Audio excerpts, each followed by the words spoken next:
레위기 14장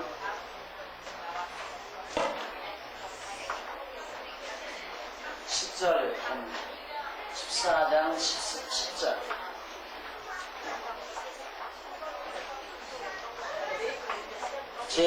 제8일에 그는 흠없는 어린 수양 둘과 1년 된 흠없는 어린 암양 하나와 또 고운 가루 에바 10분의 3을 10분 3의 기름 섞은 소재물과 기름 한 록을 취할 것이요 정결케 한 제사장은 정결함을 받을 자와 그 물건들을 회막문 여호와 앞에 두고 어린 수양 하나를 취하여 기름 한 록과 아울러 속건제로 드리되 여호와 앞에 흔들어 요제를 삼고 그 어린 수양은 그 거룩한 장소 곧 속죄제와 번제 희생 잡는 곳에서 잡을 것이며 속건제물은 속죄제물과 일례로 제사장에게 걸릴지니 이는 지극히 거룩한 것이니라.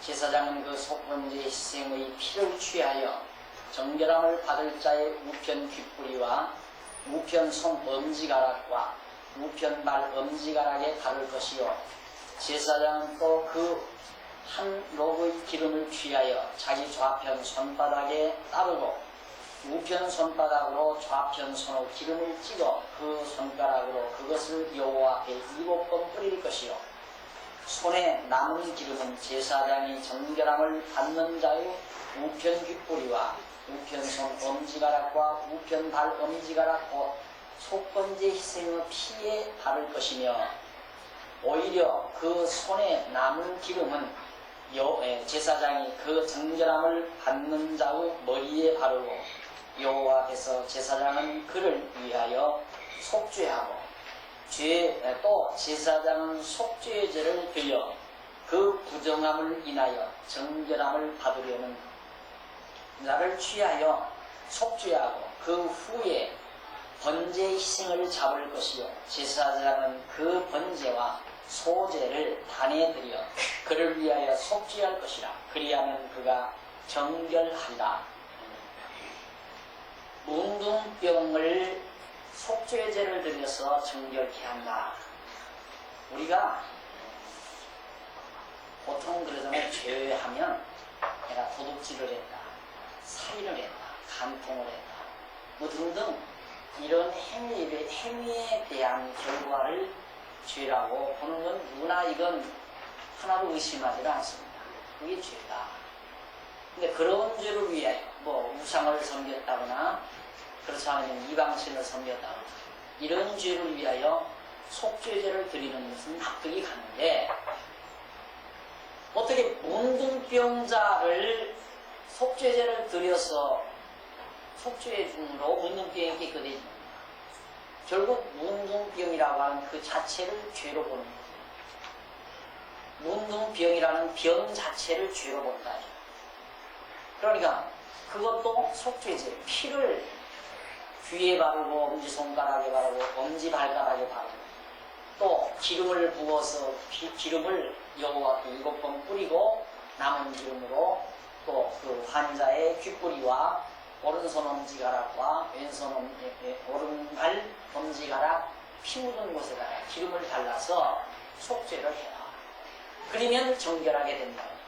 문둥병이라도 이처럼 제물로서 정결케 되어지는 거예요.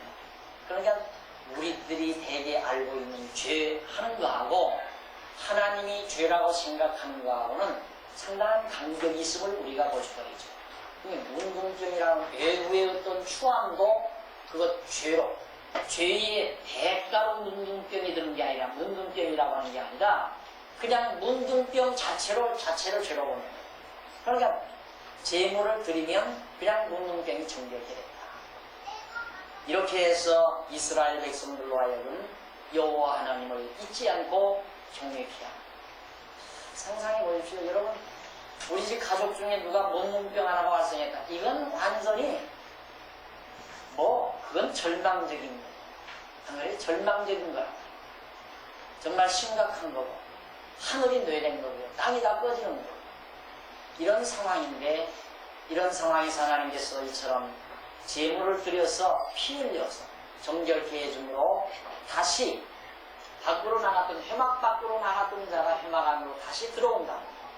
이건 그 백성에게 있어서 정말 대단한 기쁨이 아닐 수가 없습니다. 감옥에 들어갔다가 추록할 때에 추록하는 가족을 만날 때의 기쁨도 대단하고, 군대에 갔다가 돌아오는 아들을 맞을 때도 대단한데, 이건 뭐 문둥병 들었다가 다시 고쳐졌다, 죽은 자식 다시 찾아오느나 다시 살아오느나 다른 게 없어요. 이런 기쁨을 하나님께서는 이스라엘 백성들이 주면서 바로 여호와 하나님을 잊어버리지 않고 경외케 하시려는 이런 하나님의 기쁘신 뜻을 우리들은 이 섭리 속에서 찾아볼 수가 있네요. 바울이 이제 이런 면을 발견해보고요.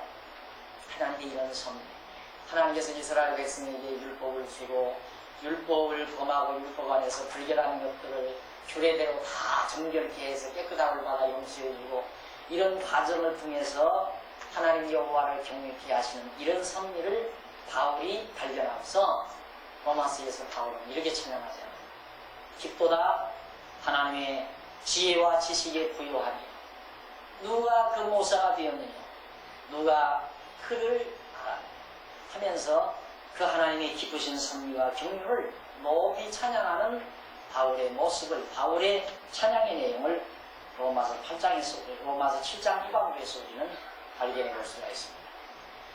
자, 이렇게 하나님 여호와를 잊어버렸다가 다시 찾는 것도 중요한데, 하나님 여호와를 잊어버렸다가 다시 찾고 얻어지는 그 기쁨, 그걸 위해서 하나님께서는 이처럼 백성들로 하여금 시시때때로 하나님이 명하신 규례대로 정결해지고 규례를 따라서 다시 건강을 회복해가지고 하나님을 찬양케 하시는 하나님의 섭리.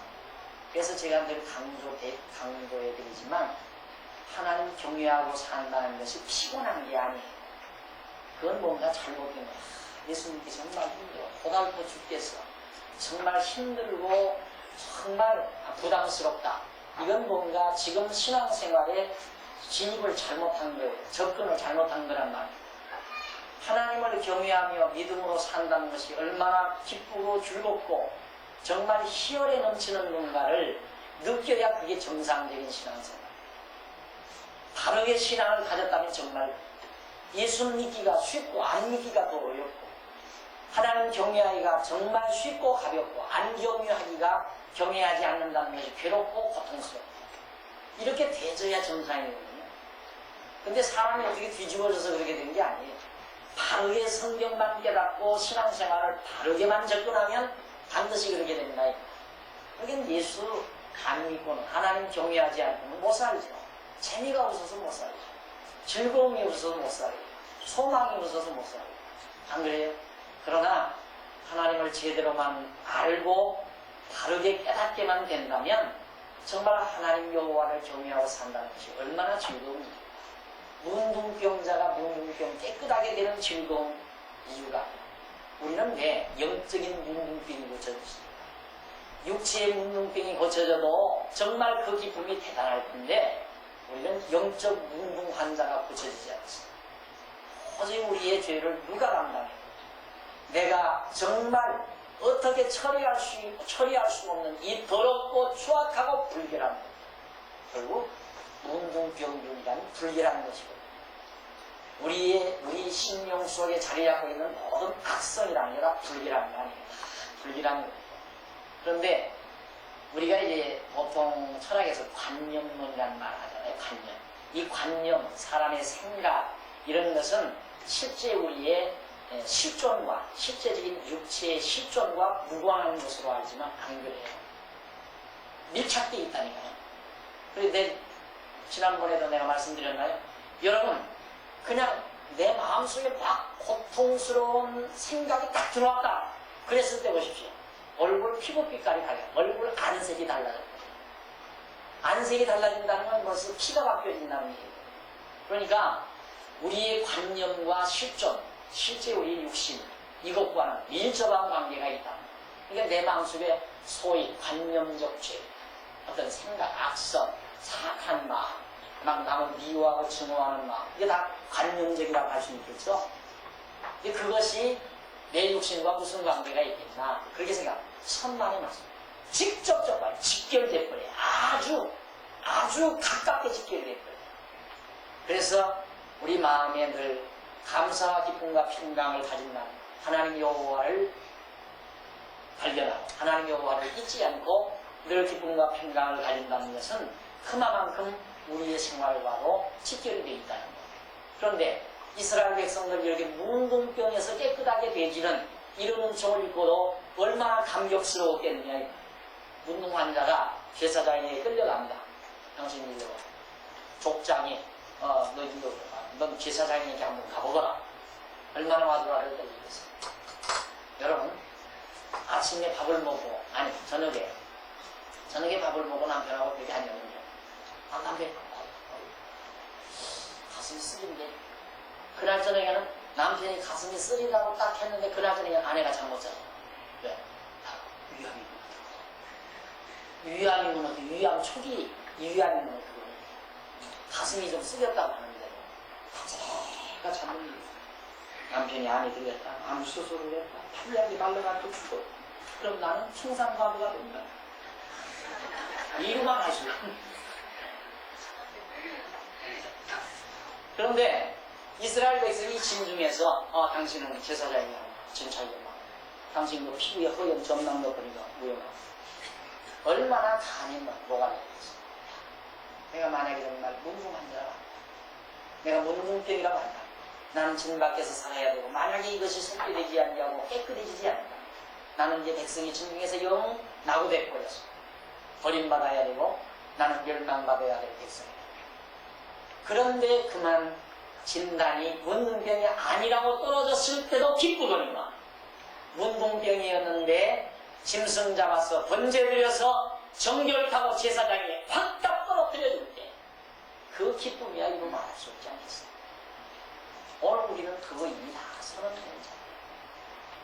영적인 문둥병이 이미 정결해졌다고 예수 그리스도의 피가 우리의 모든 추악하고 더러운 영적인 질병, 병균, 암균, 모든 문둥 환자와 같은 문둥병과 같은 추악하고 더러운 악균들을, 악성균들을 전부 제거시켜 주셨다. 근데 하나님께서, 예수님께서 그렇게 제거만 시키는 게 아니에요. 십자가상 위에서 피 흘려서 그냥 선언적으로 내가 너희 죄를 다 용서했다. 그걸로 끝내는 것만 아니에요. 실제적으로 이제는 우리 마음속에서 악성을 제거시켜요. 누가? 예수 그리스도. 악성을 어떻게? 지난 주일에 우리 성도님들은 들으셨겠지만 베드로 전서에 나온 하나님의 말씀이 우리의 심령을 깨끗하게 한다. 하나님의 말씀, 예수가 그리스도라는 말씀이 하나님의 여호와라고 하는 이 말씀이 우리의 심령을 깨끗하게 한다. 내가 어떻게 깨끗하게 하는 게 아니야. 내가 나쁜만 먹지 말아야지, 내가 남을 미워하지 말아야지, 남을 증오하지 말아야지. 내 노력과 수양으로 절대 깨끗해지지 않아요. 절대 안 깨끗해요. 하나님이 여호와인 것이 믿어져야 돼요. 예수가 그리스도이심이 확인이 돼야 돼요. 하나님이 여호와이심이 믿어져야 된다. 그 믿어지는 말씀만 내게 들어오면, 그 말씀이 들어와서 나로 하여금 그거 믿어지기만 하면 내 심령이 깨끗해져요. 미웠던 마음도 사라져버리고 악성이 점점 내 마음에서 없어져 버린다. 악성. 이것이 누구의 능력으로? 하나님의 말씀의 능력으로. 여러분 왜 오늘 와서 이렇게 공부하십니까? 오늘 여기 결석하시고 피서권 하시는 분들 손해보는 거예요. 무슨 말이죠? 오늘 결석하는 사람들 다음에 모였을 때 제가 하나하나 체크해 볼 거예요. 출석부 오늘 갖다 내가 볼 거거든요. 오늘도 내가 출석부 보니까 다들 결석하는 분들이 있는데 출석 안 하고 다 거짓말도 안 하고도 이렇게 한 분은 없죠? 그거 한 분은 우리 학생 자리에 없어요. 결석했으면 반드시 보충강의 듣고 그어야 돼요. 아십니까? 그러니까 아직도 결석한 거 보충강의 안 들으셨으면 다 듣고 빨리 출석 다 체크해 보세요. 결석하면 안 되죠. 하나님의 말씀을 들으면 듣는 만큼 우리의 심령이 정결하고 깨끗해진다. 그게 누구가 하는 말, 누구의 능력이에요? 하나님의 능력. 그러니까 우리를 하나님께서 문둥병에서 정결하고 해주시는 것으로 끝내는 것이 아니라 실제로 우리의 심령을 깨끗하게까지 해주시는 하나님의 역사를 우리는 실감하면서 지금 우리는 경험하면서 살아가고 있다. 그러니까 쉽죠. 내 심령이 깨끗하니까 편안하고 정결하고 늘 마음의 평강이 있고 기쁨이 있고. 자, 그 다음 이제 보면은 14장 21절로부터 32절까지는 힘이 부족한 자의 집을 정결케 하는 거예요. 힘이 부족한 자, 힘이 많은 자는 그러면 부유한 자, 경제력이 좀 있는 사람은 모르지만 경제력이 좀 없는 사람 21절부터 나옵니다. 거기 보면 그가 가난하여 이에 힘이 미치지 못하면 그러면 희생 제물을 가져올 수가 없습니다. 그 말이죠. 희생 제물을 가져올 수가 없습니다. 그 사람은 어떻게 하는가?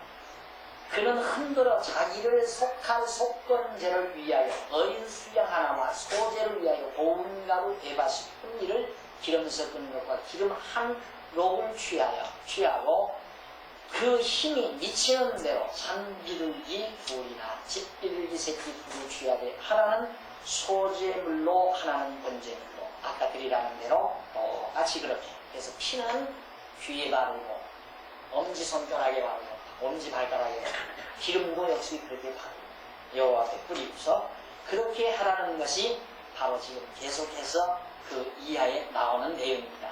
그러니까 21절로부터 32절까지 똑같은 내용이 앞에 반복되는 내용이었습니다.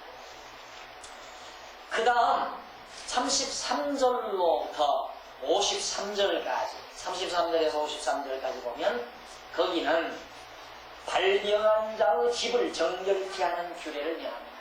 그러니까 문둥병이 발했다. 어느 집파 아무개가 사는 그런 집에서 문둥병이 발병했다. 그러면 우리들이 보통 우리나라에서는 그 집터가 좋다 나쁘다 그런 말 많이 하잖아요. 그 집터가 좋다 나쁘다. 그래서 어떤 사람이 예를 들면 아파트에서 살다가 그 집에 살다가 계속해서 가족들이 아프기도 하고 자꾸 병이 생기기도 하니까 이 집 한번 집터가 나쁜가 봐 이사를 가버려요.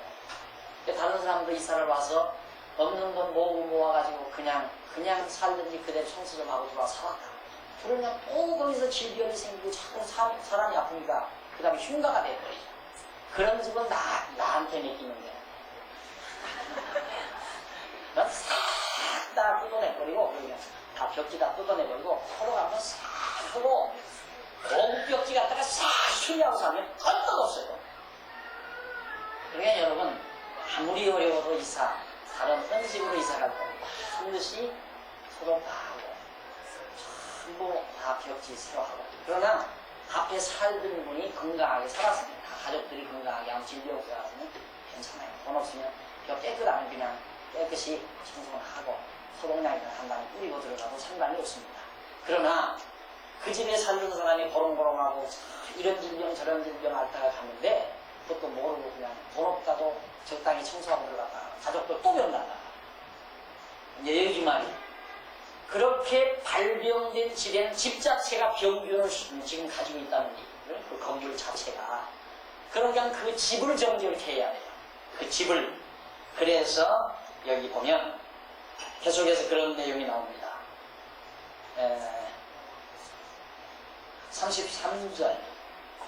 33절에 보면 여호와께서 모세와 아론에게 일러 가라사대 내가 내게 기업으로 주는 가나안 땅에 너희가 이를 때 내가 너희의 기업 땅에서 어느 집에 문둥병 색점을 바라게 하거든 어느 집에 문둥병 색점을 바라게 하거든 그 집주인은 제사장에게 와서 고하기를 무슨 색점이 집에 생겼다 할 것이요 제사장은 그 색점을 보러 가기 전에 그 가장 진물에 부정을 연케하기 위하여 명하여 그 집을 비기한 후에 들어가서 그 집을 볼지니 온 집 다 비우고 전부 비우도록 해고 제사장이 가서 그 집을 살펴보는 겁니다.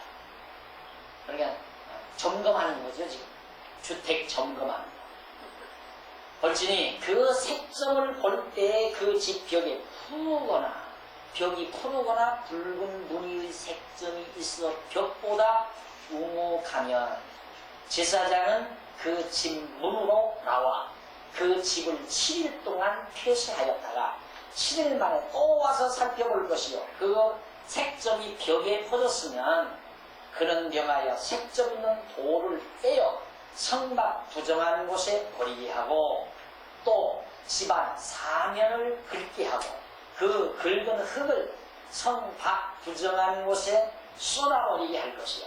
그들은 다른 돌로 그 돌을 대신하며 다른 흙으로 집에 발을 낀다. 돌을 쌓아서 집을 지켜요.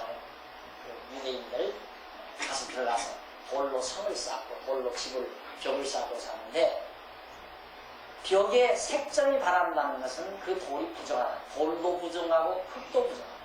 그러니까 흙 표면은 긁어내야 되고 돌은 아예 본체 빼내가지고 돌 버리고 다른 걸로 깨서 다시 흙으로 발라야 된다.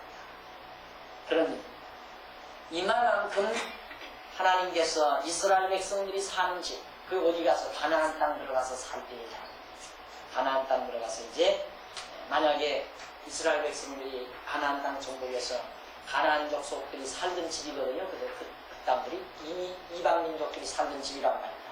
그 집에 들어가가지고 점유하고 살 건데 만약에 어느 집에서 진병이 발생해라 이랬을 때 언제? 그러니까 여러분 그렇게 생각하면 됩니다. 실제로 여러분 가정 집 열심히 청소하는 이유가 뭡니까? 무조건 깨끗하게 살려고 한다. 그거 아니에요. 건강과 그러니까 뭐 구석구석 먼지가 쌓인다. 그냥 적당적당 보이는 데만 적당적당 그냥 털고 닦고 근데 어느 구석에서는 먼지가 쌓이고 거기 곰팡이가 핀다. 그래서 거기에 어떤 색점이 생긴다. 그러면 아이들에게 피부병도 생길 수 있고 역시 가족들의 건강에 지장도 있을 수 있고 그건 지금도 마찬가지예요. 그러니까 철저히 청소는 철저히 해야죠. 그래서 요즘에는 이제 집을 지어도 아주 그냥 구석이 생기지 않게 짓는 그런 기술을 연구하려고 애들을 많이 쓰잖아요. 그래서 집 관리하기가 쉽게. 근데 너무 지금 짓는 그동안 지었던 집들은 관리하기가 참 힘들지 않아요. 구석구석이 너무 많고 어떤 그런 곰팡이 피는 그런 것들이 많고 근데 이제 이 화장실과 붙어있는 쪽에서 물이 만약에 샜다. 그런 경우에 물이 새고 따순 방에서 기온이 또 작용하고 그럼 그런 데서 굉장히 이제 병균 발생이나 아주 적당하죠. 습기도 많고 열도 있다 없다 하니까 이런 데서 와지는 이제 여러 가지 곰팡이균들이 작용을 더 잘하게 된다. 이런 것들도 우리들은 실제 사는 과정에서 경험하듯이 이스라엘 백성도 가나안 땅 들어가서 점령하고 살 때 그랬을 경우에는 가정에서 질병 환자가 발생했을 때는 반드시 그 집을 점검을 한다. 우리나라 지금 문명이 발달했다 지금 끊어지고 무너지고 막 가라앉은 다음에야 조사를 하러 나와요. 그러기 전에 다 점검을 해야 돼. 그 다음에 보면 돌을 떼며 43절 돌을 떼며 집을 긁고 고치어 바른 후에 색점이 집에 복발하거든 집에 다시 일어나거든 다 빼서 발랐는데도 돌도 빼내고 흙도 다시 긁어다가 다시 다 했는데도 다시 그런 색점들이 발하게 되면 제사장은 또 와서 살펴볼 것이요 그 색점이 만일 집에 퍼졌으면 악성 문둥병인즉 이는 부정하니 그는 그 집을 헐고 돌과 그 제목과 그 집의 모든 흙을 성밖 부정한 곳으로 내어갈 것이며 그 집을 폐쇄하는 날 동안에 들어가는 자는 저녁까지 부정할 것이요 그 집에서 자는 자는 그 옷을 빨 것이요 그 집에서 먹는 자도 그 옷을 빨 것입니다. 얼마나 치밀하 이만큼 건강하려고 사는 사람이 있어요 지금? 이렇게까지 하나님께서 당신의 백성들 건강관리를 위해서 정말 일일이 규례를 정해주시고 그들로 하여금 건강하게 살면서 하나님의 약속대로 생육번성하여 큰 민족을 이루고 하나님의 뜻을 이루기 위하여. 이게 다른 거 아니죠. 이스라엘 백성들이 하나님 뜻대로 산다는 건 병들지 않고 건강하게 사는 거죠. 그렇죠. 병들지 않고 건강하게 살아야 생육하고 번성하고, 그래서 그들로 큰 민족을 이루어서 나라를 이루고 다스리게 사는 것, 그것이 하나님의 뜻이니까. 생육하고 번성하고 땅을 정복하고 다스리며 사는 것이 하나님의 정하신 뜻 아니에요.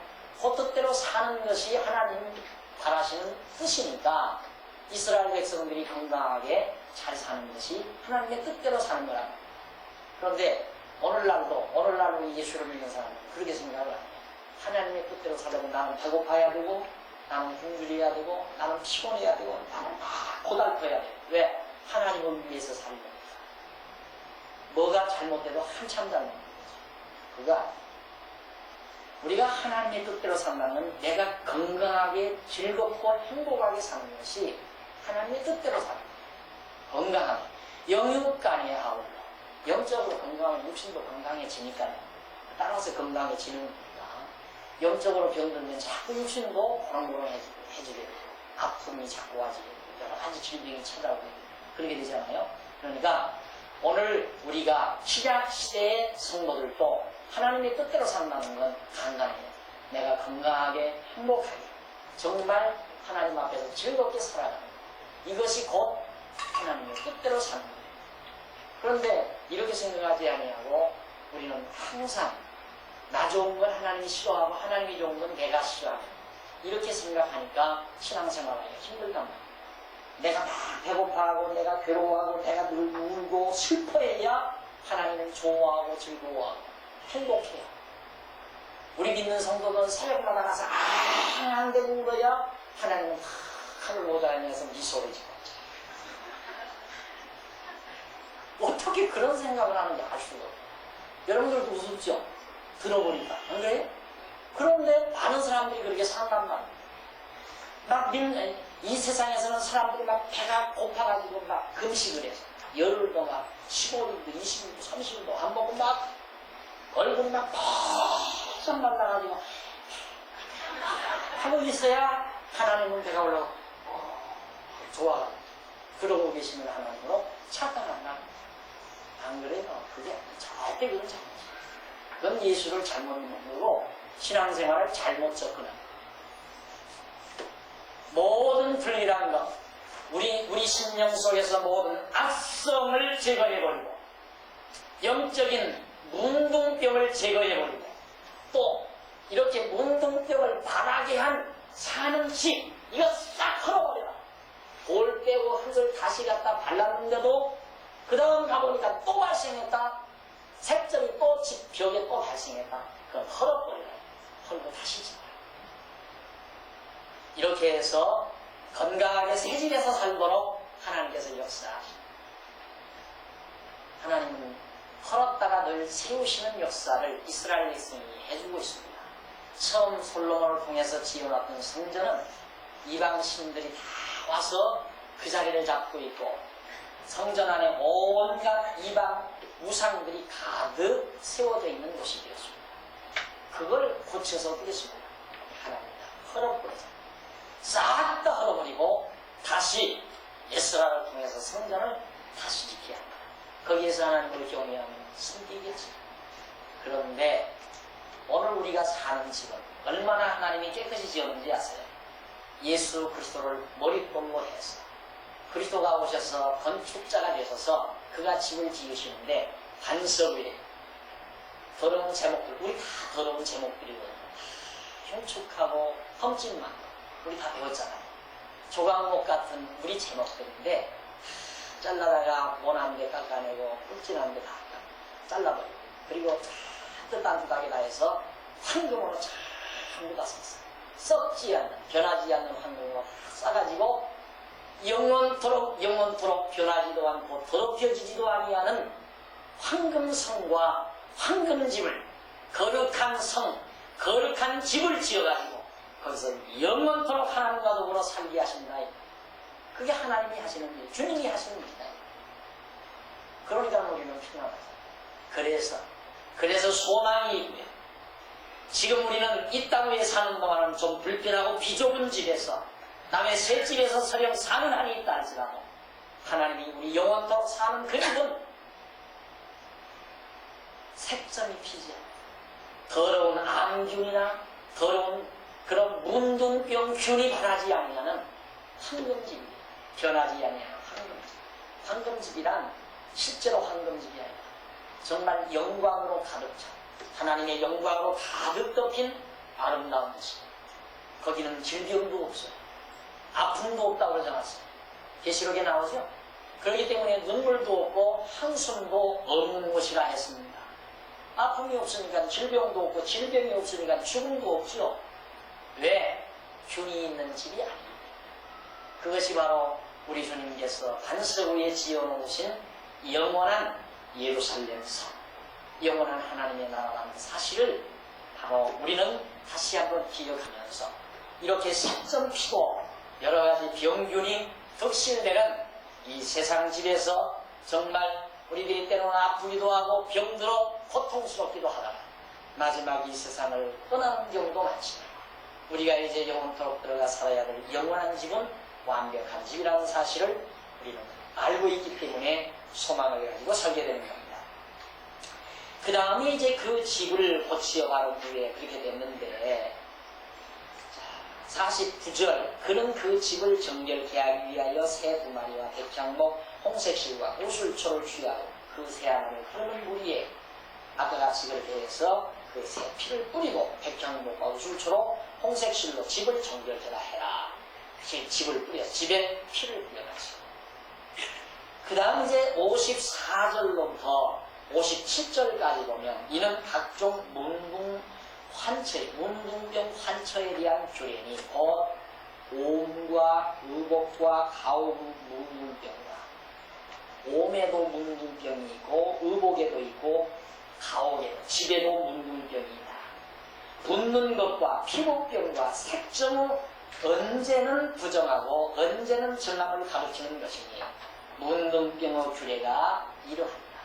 그러면 피부에 나오는 여러 가지 피부병 이런 것들도 정결한 때가 있고 불결한 때가 있다.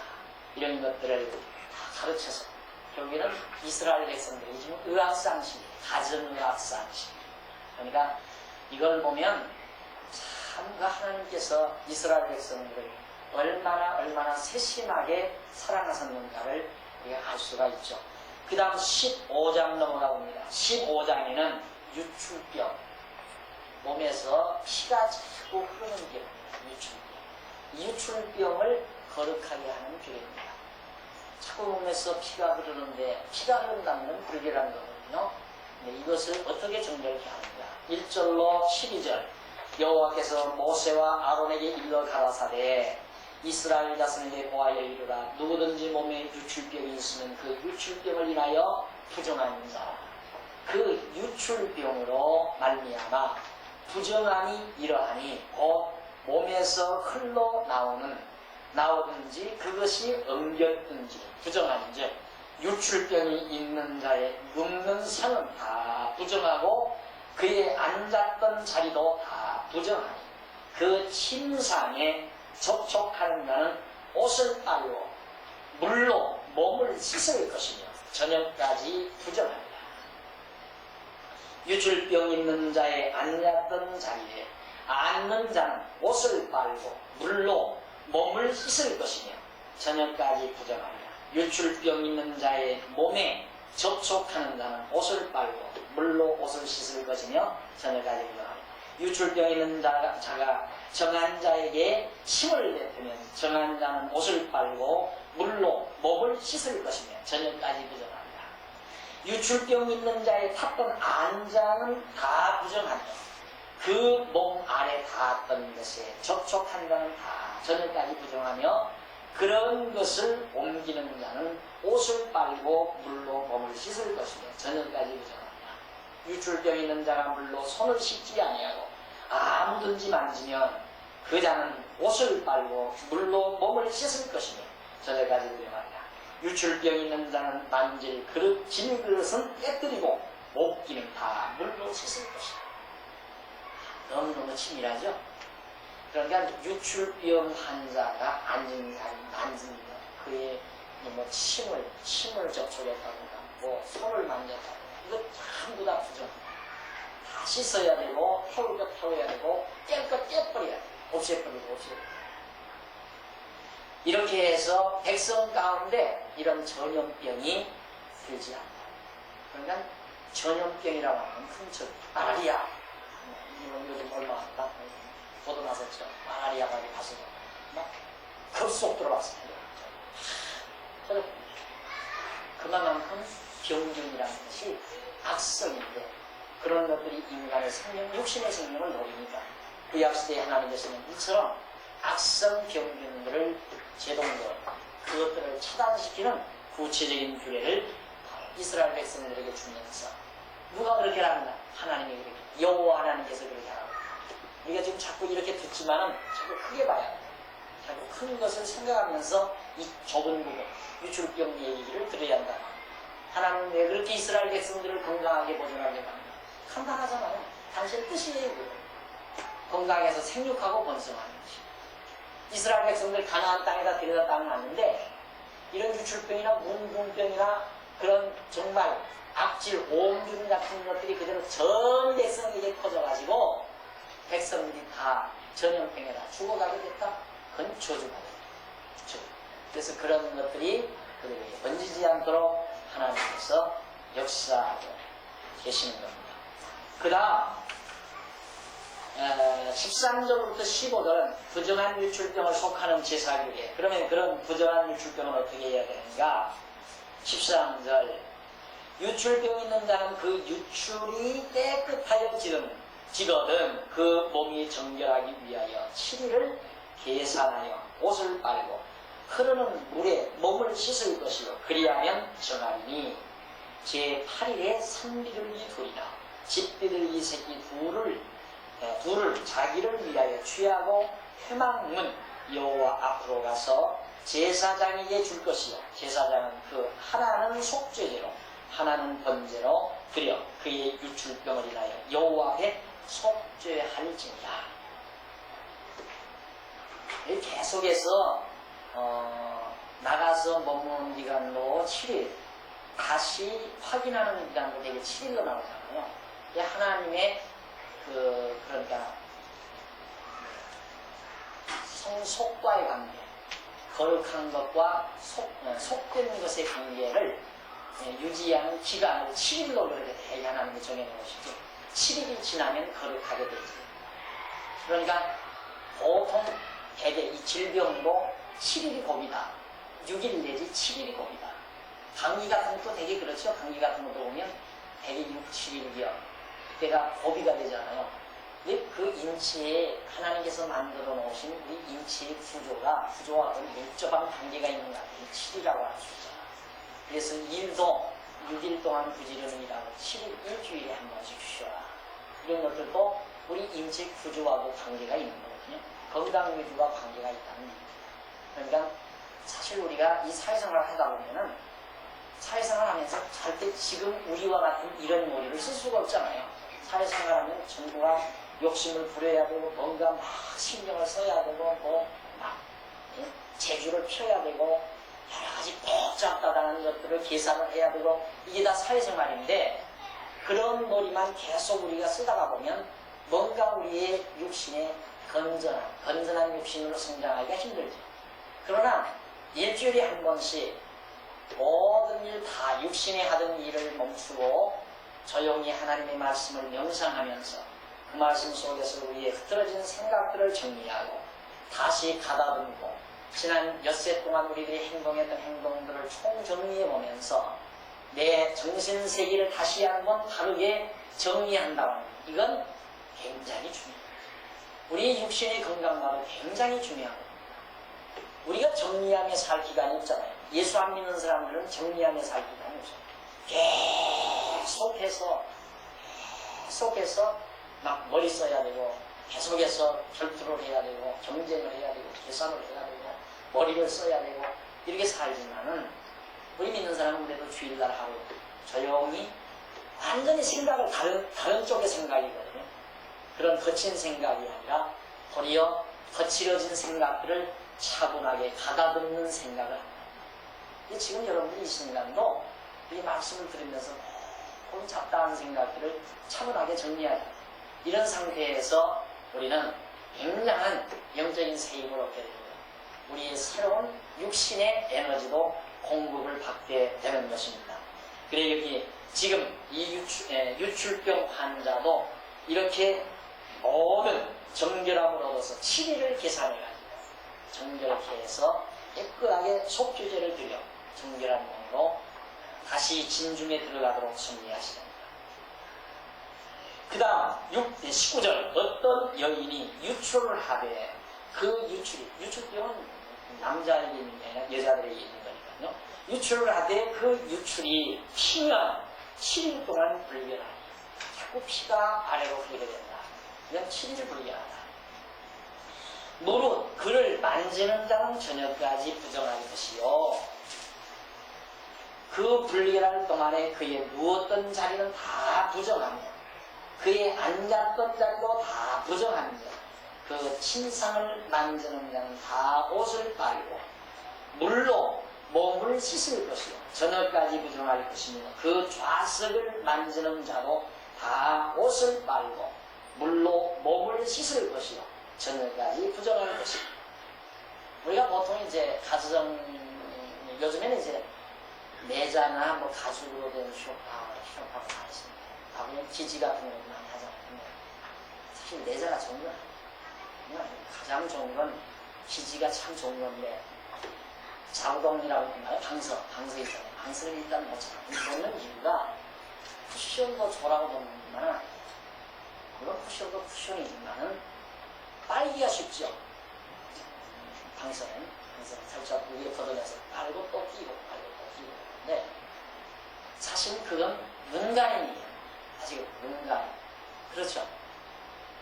만약에 이 성경대로라면 더 앉았던 자리가 불결하다 하면 겉대기만 부정하겠습니다. 안에 들어있는 솜도 이렇게 두꺼운 솜도 다 불결하니까 그것도 다 빨아야 되죠. 근데 그거 빨고 사는 사람이 몇이나 돼요. 안 그래?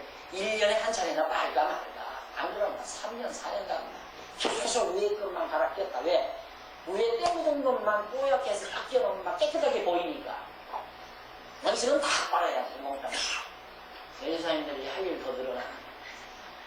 다 빨아야 돼. 이 다음 내가 신방 가게 되면 속 뒤집어. 뒤집어 보고 빨았으면 안고, 안 빨았으면 안 안고. 참 복잡하죠. 얼마나 복잡합니까? 있어가 안 됐어. 그래요. 복잡할 뿐만 아니라 너무너무 하나님이 세심해요. 이만큼. 그렇게 사랑했단 말이죠. 너무 사랑한 거죠. 이스라엘에서. 하나님께서. 그 다음에 이제 계속해서 보면 눕는 상도 뭐 앉는 자리도 다 부정하니까. 그 다음 25절 여인의 피의 유출이 그 불결기 위에 있어서 여러 날이 간다든지 그 유출이 불결기를 불결한 기간을 지나든지 하면 그 부정을 유출하는 날 동안은 무릇 그 불결한 때와 같이 부정합니다. 무릇 그 유출이 있는 날 동안에 그의 눕는 침상은 그에게 불결한 때의 침상과 같고 무릇 그의 앉는 자리도 부정함이 불결의 부정과 같으니 이런 것을 만지는 자는 무릇 부정하니 옷을 빨고 물로 몸을 씻을 것이며 저녁까지 부정할 것이요 그의 유출이 지나면 7일을 센 후에야 정결하리. 그러면 세월이 말해주죠. 시간이 지나면 정결하다. 그래서 가능하면 7일을 지나서 앉기도 하고 사용하기도 해라. 그런 뜻입니다. 그는 제8일에 산비둘기 둘이나 집비둘기 새끼 둘을 자기를 위하여 취하여 회망문 앞. 참 하나님 보십시오. 그냥 7일 지나서 정결하면 그냥 쓰면 되잖아요. 그런데 꼭 짐승을 잡아서 하나님 앞에 제사를 드리라. 왜 그런지 아세요? 하나님 앞에 제사를 드리라 그 말은 하나님 여호와의 말씀을 잊어버리지 않고 기억해서 순종케 하려는 거예요. 제사를 위하여 이거 누구에게 드리는 거냐? 여호와 하나님께 드리는 거다. 야 7일 동안 이거 사용하지 말라고 하면 누구 말이냐? 여호와께서 그렇게 하라고 했다. 여호와 하나님을 잊어버리지 말아야 그들이 여호와 하나님의 말씀을 순종하게 되고 여호와 하나님의 말씀을 순종해야 그들이 병들지 않고 건강하게 생육번식하면서 행복하게 살 수 있고 이게 하나님의 뜻이란 말이에요. 그러니까 그냥 7일 지나서 물로 빨고 피 뿌려서 물로 빨고 7일을 지나게 해서 정결케 했으면 그냥 그렇게 써라 하면 될 거 아니에요. 그런데 반드시 8일에 산떼들개들이나 집개들기 새끼 물을 자기를 위하여 취하여 회방보나 제사장으로 가져올 것이요 제사장은 그 하나는 속죄제로 하나는 번제로 드려 유출로 부정한 여인을 취하여 여호와 앞에 속죄할지니라. 여호와 하나님께 제사를 속죄 제사를 드리므로 여호와 하나님을 기억하고 섬기게. 그 다음 마지막 31절로부터 32절까지 보면 거기는 유출병과 설정으로 부정해진 자에 대한 규례입니다. 이 규례는 유출병이 있는 자와 설정함으로 부정을 입은 자와 불교를 앓는 여인과 유출병이 있는 남녀와 불리한 여인과 동침한 자에게 관한 것입니다. 여자는 유출함으로 불결하고 남자는 설정함으로 불결하고 그러니까 불결하니까 그런 불결한 자가 입은 여인과 유출병이 있는 남녀와 불결한 여인과 동침한 자에게 대한 그런 모든 내용들이 앞에 소개되는 겁니다. 그래서 어떻게든지 하나님께서는 이스라엘 백성을 정결한 생활, 깨끗한 생활, 아주 환경을 깨끗이 하고 자기 몸도 깨끗이 하고 그러고 살도록 하나님께서 인도해 주셨습니다. 그런 것처럼 오늘도 영적으로 그렇게 정결하고 깨끗한 삶, 이게 얼마나 아름답겠습니까? 알고 보면 그것이 참 힘들고 고달프죠. 그러니까 내가 지난번에도 말씀드렸지만 내가 17살 때 20세 전에 성자 되려고 하는 방법으로는 참 힘들고 고달프죠. 정말 힘들고 고달프단 말입니다. 그런데 알고 보니까 내 능력으로 되는 것이 아니라 하나님의 말씀이 내 안에 들어오면 나로 하여금 편안하게 하고 강건하게 하고 내 마음속에서 모든 악성을 제거해 주시고 악한 마음을 없애 주십니다. 점점 그것을 몰아내 주십니다. 그래서 내 마음에 평강과 기쁨이 있고 안정이 온다. 그게 쉬운 거예요. 내가 한다면 어려운데 하나님의 말씀이 나로 하여금 그렇게 하게 만들어 주신다고 말이죠. 그것이 얼마나 좋은가는 살아보시면 알잖아요. 여러분 마음 막 괴로우면서 밤새껏 괴로워하고 밤새껏 고통스러워하고 그렇게 사는 게 좋아요. 안 그러면 마음 편안해가지고 밥 먹고 마음 편안한 상태에서 누운 다음에 숨 몇 번 쉬는 동안 깊은 잠 들게 되고 아침에 벌떡 일어나게 되고 또 아주 덕분한 몸으로 열심히 일하고 또 저녁에 들어가서 맛있는 밥 먹고 깊은 잠 들고 그게 벌써 마음이 편안해야 그래요. 마음이 편하지 못하면 우선 잠이 잘 안 오죠. 생각. 언젠가 제가 그랬죠. 마음이 악하면요.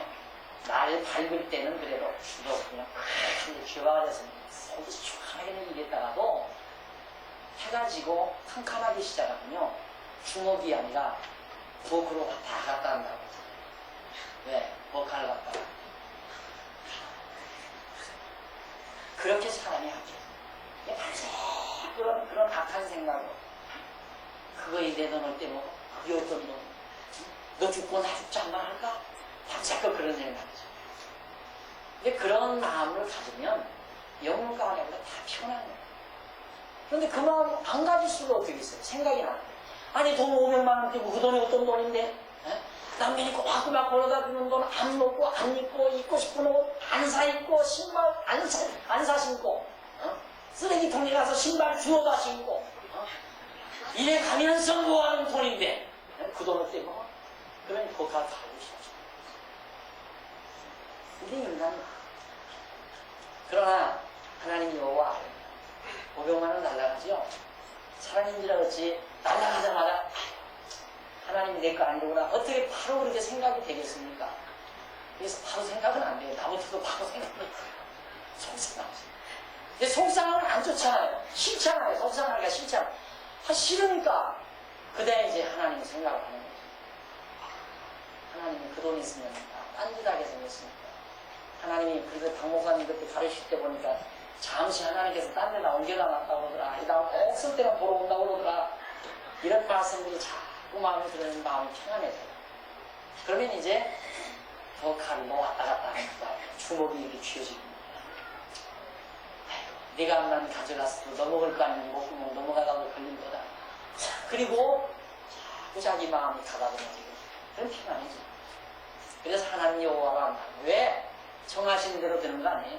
하나님은 여호와이시니까 모든 것 작정하시고 작정대로 인도하시는 분이니까 돈 500만 원도 하나님이 가져가도록 정해놓으셨구나. 그것부터 먼저 인정이 돼요. 하나님 여호와가 믿어지면 그게 인정이 되죠.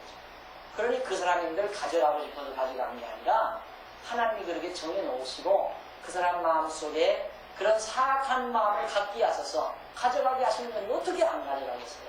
안 그래요? 가룟 유다가 예수 팔고 싶어서 팔았나요? 팔고 싶은 마음이 생기니까 팔았죠. 왜 팔고 싶은 마음이 생겨요? 하나님이 사단을 그 마음속에 집어넣으니까. 왜 정하신 대로 되게 하시고 어쩔 수 없는 그 하나님이 믿어져야 네가 날 죽여도 3일 만이면 내가 살아난다. 예수님 그거 믿었잖아요. 죽어도 3일 만에 살아난다. 그러니까 나 십자가에 매달려 죽으신 마찬가지로 우리도 네가 내 돈 500만 원 도둑질에 갔지만 떼먹었지만 그러나 하나님께서 내가 언젠가 5억이 필요하면 하나님이 나에게 5억도 줄 수 있고 50억도 줄 수 있는 그 하나님이 믿어져야 평안해진다. 근데 그 하나님이 안 믿어지고 내가 아껴야 살고 내가 돈 벌어야 부자 되고 내가 애써야 된다. 그리고 사는 사람은 정말 피곤한 사람. 진짜 그 사람은 예수 믿으라 말하는 사람. 내가 해야 돼. 내가 열심히 머리 쓰고 그래서 아주 머리 잘 쓰는 것처럼 은행에다 묻는 것보다는 기르는 것이 훨씬 그래가지고 웃으시는 분들 다 기르구나. 빨리 빼요. 그러는 건 뛰어놓고는 욕심이 그렇게 많은 거예요. 개들에서 부자 되게 하나님 만들기 위해서 상상해 보십시오. 여러분, 저는요, 누가 나름대로 굉장히 부자라고 그러고요. 박 목사님, 부자. 부자는 무슨 부자예요? 부녀지. 딸이 시해라고 아버지는. 부녀의 부자는, 난 부자는. 네. 저는, 요즘 투기에서 돈 벌었다는 사람 많잖아요. 그 생각을 어떤 때는 지금 있는 집을 확 팔아서 한번 해볼까 이런 생각을 어떤 때는 들어요. 이거 예배당을 빨리 지어야 되겠는데 교인들이 연보내는 가지고 감기 가서 못 견디겠고 집을 확 팔아서 한번 해서 몇 번 다 불려버리면 한번 하지.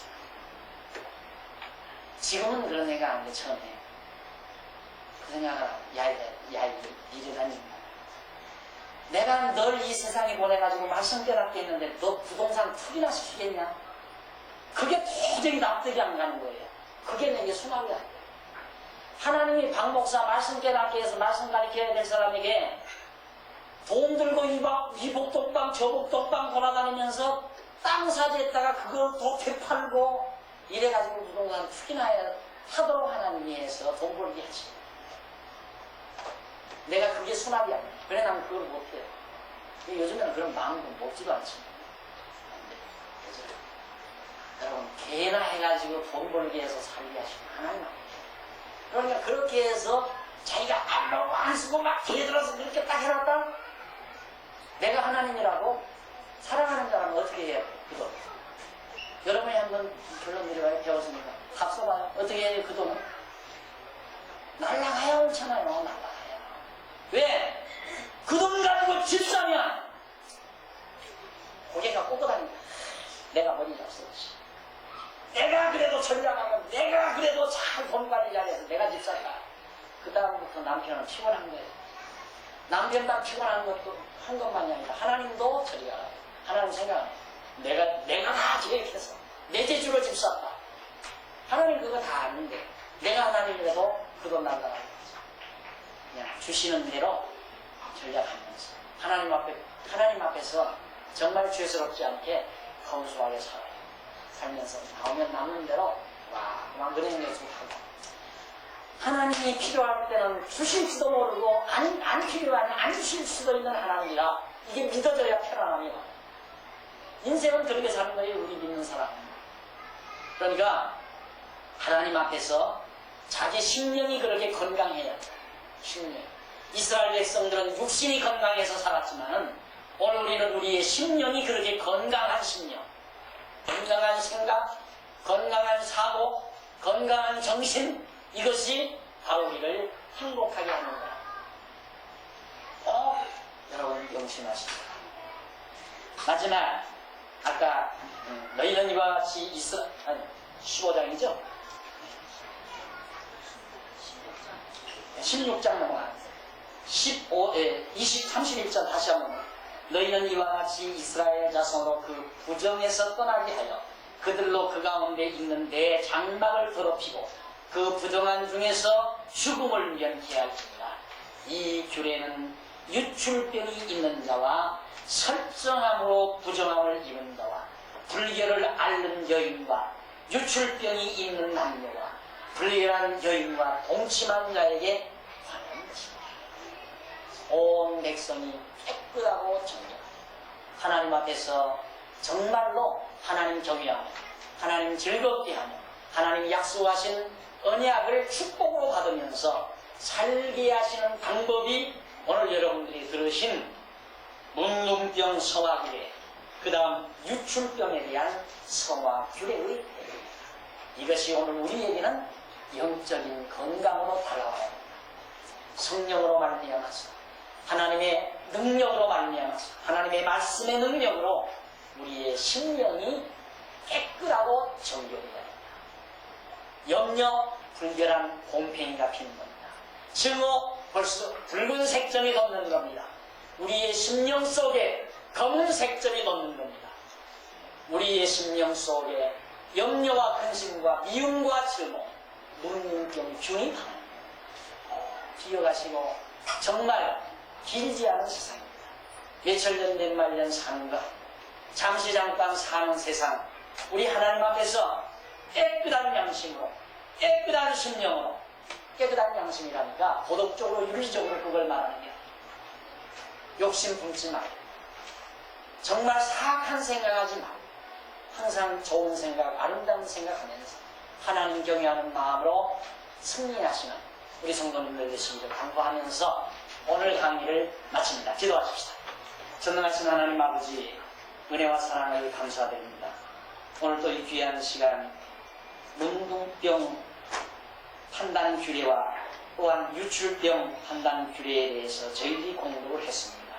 자비하신 하나님 아버지, 이스라엘 백성들이 그처럼 정결하고 깨끗하게 살도록 하나님께서 규례를 명하신 하나님 아버지, 오늘 우리에게 주신 이 놀라운 은혜를 다시 한번 저희들이 감사드립니다.